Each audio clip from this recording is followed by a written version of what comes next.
É a terceira parte do segundo capítulo do livro Charles Darwin, A Revolução da Evolução.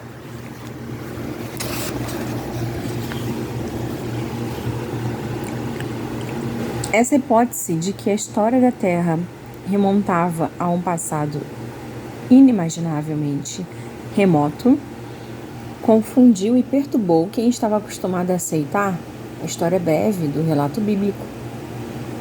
Como escreveu em 1802 um amigo de Hutton, John Playfair, a mente parecia ter vestígios ao olhar tão profundamente no abismo do tempo. Apesar disso, na década de 1820, o uniformitarismo estava ganhando terreno, pois explicava características geológicas que o catastrofismo não era capaz de explicar. Atualmente, os geólogos sabem que tanto o uniformitarismo como o catastrofismo correspondem à verdade.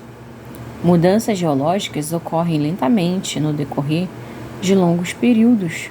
Por exemplo, quando a água da chuva erode uma cadeia de montanhas um pouco por vez, ou quando uma geleira avança vagarosamente, mas cataclismos súbitos, como inundações e erupções vulcânicas, também ajudaram a moldar a Terra. Na época de Darwin, porém, a concepção do uniformitarismo, a ideia do desenrolar dos milhões de anos passados, que os geólogos denominam tempo profundo, era considerada revolucionária. Pouco antes, depois de deixar Edimburgo, Darwin seria fortemente influenciado por um importante livro recém-publicado que corroborava a ideia do tempo profundo proposta por Hutton. Enquanto os geólogos mergulhavam no passado remoto, os biólogos estavam refutando as concepções ortodoxas sobre os seres vivos. Tradicionalmente,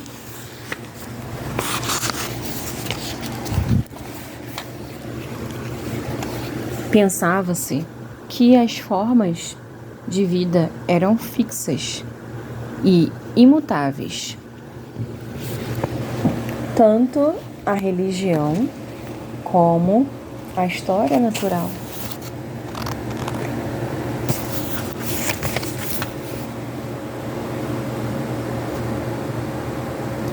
Situavam-se distintamente as várias espécies em uma escala da vida. Na base dessa escala, encontrava-se as escrituras inferiores, como os vermes e os insetos. Répteis, aves e mamíferos ocupavam degraus ascendentes. Os humanos estavam no topo da escada, logo abaixo dos anjos. Para quem acreditava na interpretação bíblica da vida, a ordem e a perfeição estrutural da natureza pareciam ser a prova de que Deus criara o mundo natural. Essa ideia é chamada argumento de design ou argumento do relojeiro. Em seu livro Natural Theology, Teologia Natural, de 1802, o bispo Williams Paley defendeu esse argumento da seguinte maneira: suponha que esta andando encontre um relógio de bolso e que nunca tenha visto um relógio antes. Notando que se trata de um mecanismo preciso e complexo, você concluiria que ele não poderia simplesmente ter surgido por acaso. De certo, foi projetado e fabricado por um relojoeiro. O olho, assim como um relógio, é um mecanismo delicado e complexo.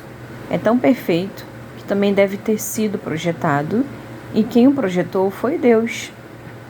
Quando jovem, Darwin ficou encantado e convencido pelo argumento de Paley. Mais adiante em sua carreira, porém, apontou seus pontos fracos. Novas descobertas e ideias lançavam cada vez mais dúvidas sobre a noção de que cada espécie fora criada por Deus em uma forma perfeita e permanente.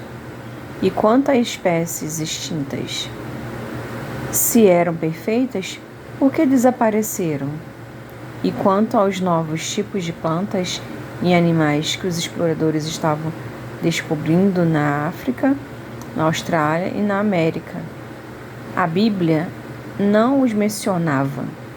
Deus teria executado um ato de criação específico para cada continente? Alguns estudiosos, vendo a facilidade com que os agricultores e criadores produziam novas variedades de frutas, flores e aves domésticas, perceberam que as espécies sofriam variações, eram mutáveis e não fixas e imutáveis. O avô de Darwin, Erasmus Darwin, também se dera conta desse fato, e o mesmo aconteceu com o zoólogo e filósofo francês Jean-Baptiste Lamarck, que nasceu em 1744 e faleceu em 1829, que escreveu que as espécies se adaptam ou mudam para adequar-se ao meio, mas Lamarck não conseguiu explicar de modo convincente como ocorriam essas mudanças. Charles Darwin tomou conhecimento das teorias de Lamarck e de seu avô durante sua estada em Edimburgo, mas não parece ter se impressionado muito com elas.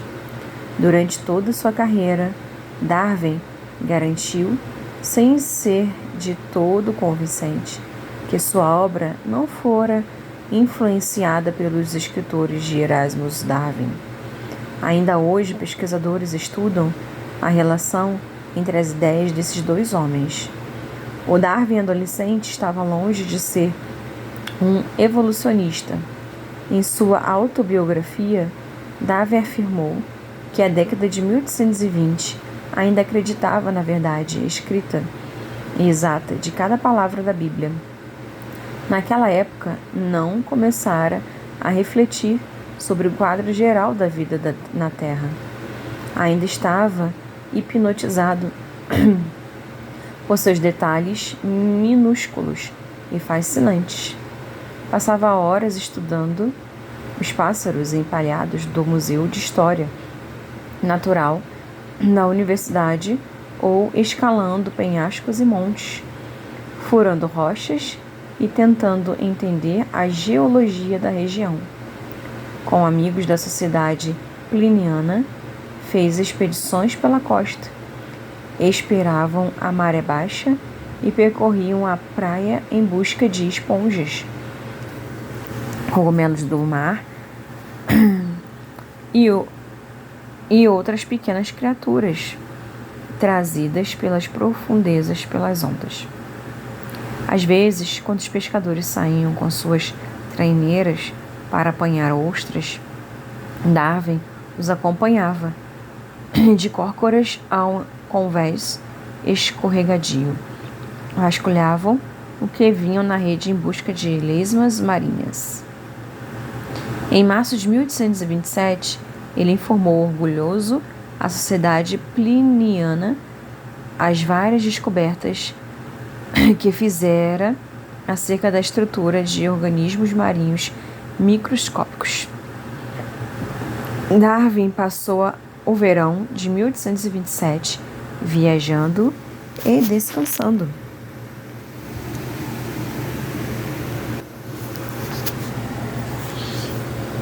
Foi pela primeira vez a Londres que descreveu como uma horrenda, barafunda, fumacenta. Em companhia de seu tio Josiah Wedgwood II e suas primas Emma e Fanny, ele fez sua primeira e única viagem ao continente europeu e passou várias semanas em Paris. Mas a questão de seu futuro preocupava muito. Ele estava inquieto, farto da faculdade de medicina, onde não obtiveram bons resultados nas disciplinas. O Dr. Robert percebeu que Charles não desejava ser médico, mas achava que o rapaz precisava ter alguma função na sociedade. Embora não fosse um homem religioso, o Dr. Robert sabia que a igreja anglicana proporcionava uma vida segura e respeitável aos seus clérigos. Decidiu que Charles entraria para a igreja, considerando a velocidade com que tenho sido atacado pelos ortodoxos. Parece absurdo que eu um dia tenho pretendido tornar-me clérigo. Darwin escreveu muitos anos depois. Ele se desentendeu com a igreja na década de 1850, mas em 1827 concordou, satisfeito com o novo plano de seu pai. Embora não fosse um religioso fervoroso, sabia que a vida de um clérigo rural oferecia muitas horas de folga durante os quais ele poderia dedicar-se à história natural. De fato, muitos dos principais naturalistas da época eram clérigos, pois a ciência ainda não se estabelecera como profissão e era quase impossível ganhar a vida exclusivamente com trabalho científico. Mas antes de tornar-se um clérigo naturalista, Darwin precisava estudar mais. Matriculou-se no Christ's College, em Cambridge, e descobriu, consternado, que teria de contratar um tutor para revisar seus conhecimentos de grego e latim, matérias às quais ele dera tanta pouca atenção na escola de Shrewsbury. Os exames foram massacrantes. Cada um deles deixou Darwin em pânico, mas estudando freneticamente, conseguiu ser aprovado em todos.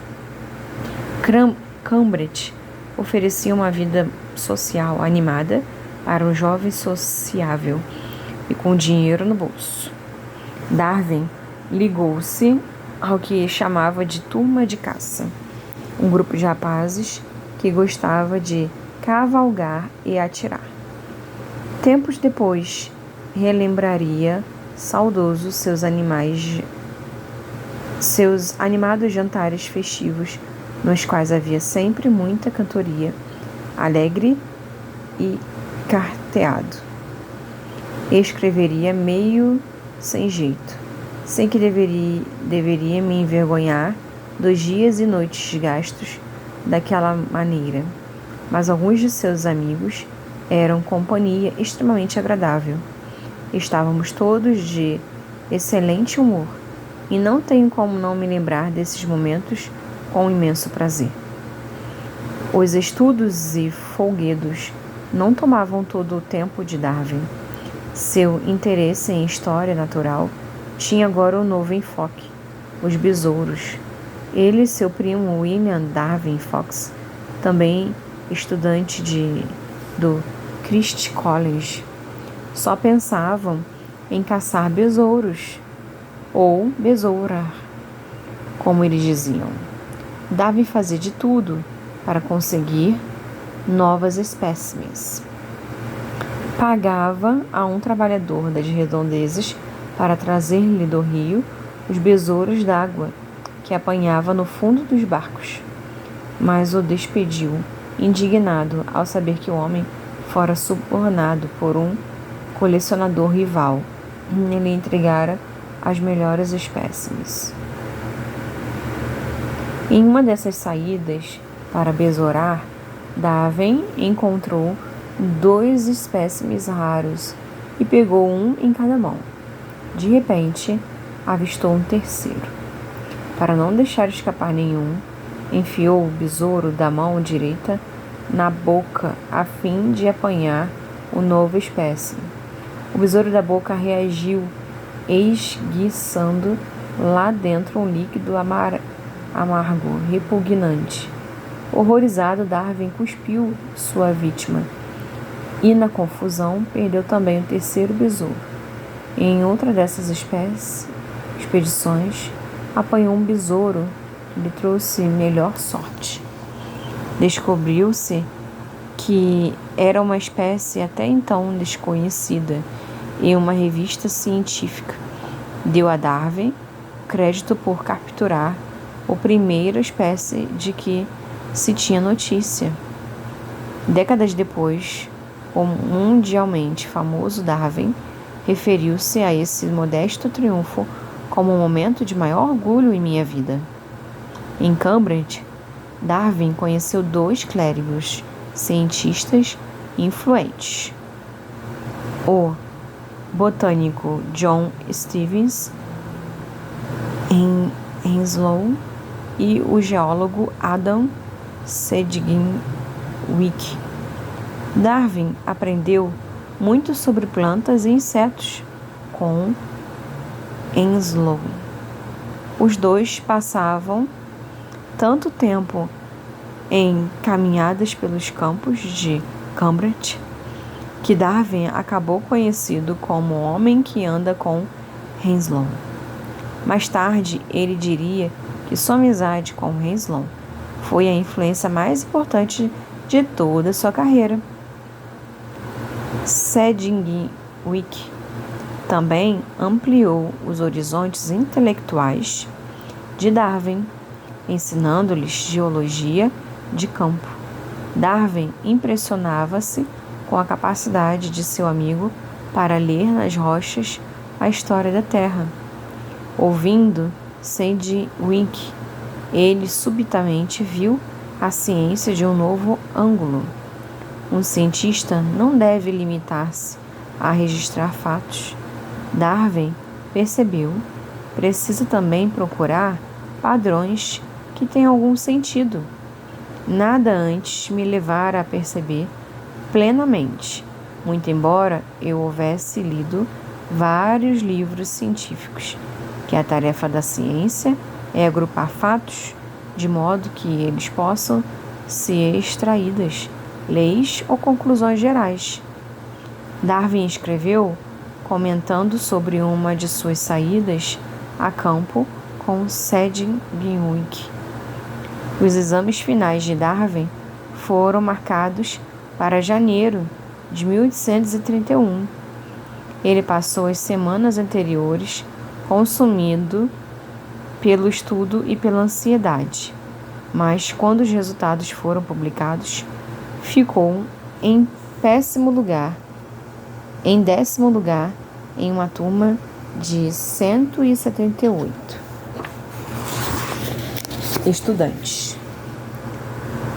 Exultante, com o diploma na mão, partiu para Gales em uma expedição geológica com Sedgwick, retornando então a De Monte para passar o verão com o pai e as irmãs.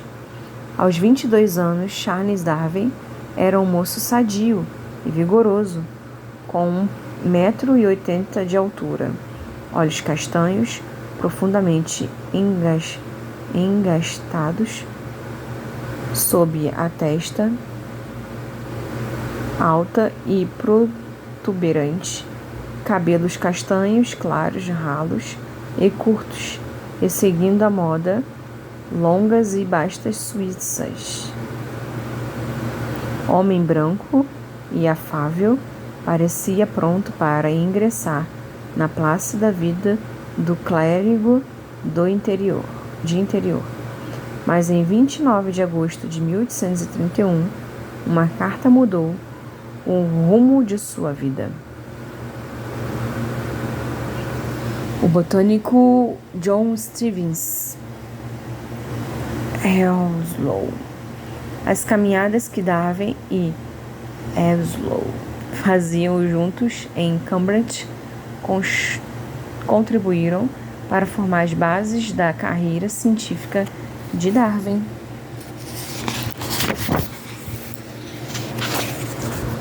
Albert Whyle, que saía com Darwin e seu primo William Darwin Fox para apanhar besouros, fez este desenho de Darwin besourando. Aqui acaba o segundo capítulo do livro de Charles Darwin, A Revolução da Evolução.